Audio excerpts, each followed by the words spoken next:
যখন দুর্ঘটনা ঘটেছিল সে একদম প্রত্যক্ষদর্শী এখানে ছিল।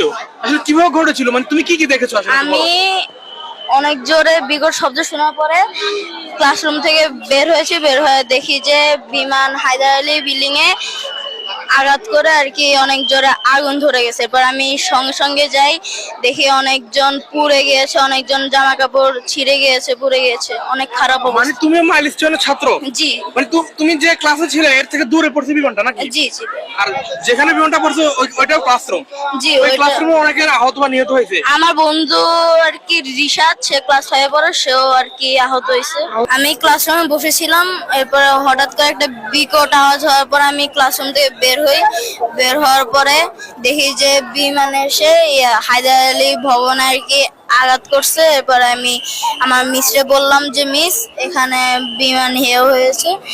মিস আমি সবাই মিলে গেলাম, দেখি যে অনেক বাচ্চাদের জামা প্যান্ট হাত অনেক কিছু ছিঁড়ে গেছে, পুড়ে গেছে, হাতগুলা মানে ফসকা ফুড়ে অনেক অবস্থা খারাপ হয়ে গেছে। মানে যখন আগুন ধরছে তখন মানে এরপর কি হয়েছিল মূলত? মানে সব ছেলে মেয়ে কি? সবাই মানে আমি গেছিলাম, যাওয়ার পরে দেখি যে সবাই আর কি ধরতেছে, মানে অনেক ছোট ছোট বাচ্চারা আসতেছে, অনেকজনের হাত পা পুরো ফসকা পুড়ে হয়ে গেছে অনেকজন। আগুনে ফসকা হয়ে হ্যাঁ, গেছে।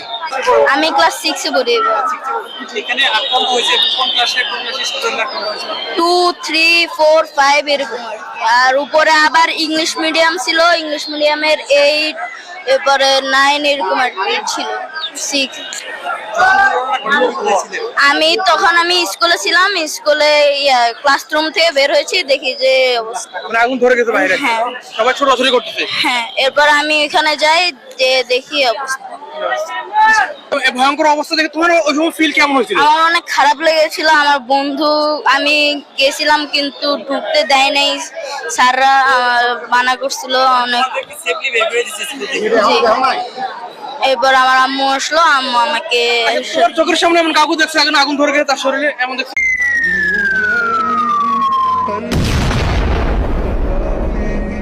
فبدأت شخصا آخر কেন এই এরিয়াতে কেন এই বিমানগুলো এখানে প্রশিক্ষণ নেওয়া হবে?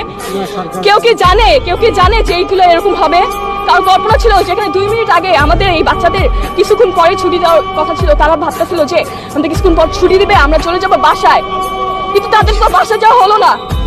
তারা সারা জীবনের জন্য চলে গেছে, তাদের আর বাসায় যাওয়া হলো না। আমি কালকে সারাদিন বাসায় থাকতে পারিনি। আমার বাসার পাশেই একজন বাসা, যার বাড়িওয়ালার মেয়ে তার মারা গেছে, সে ক্লাস 3 তে পড়তো।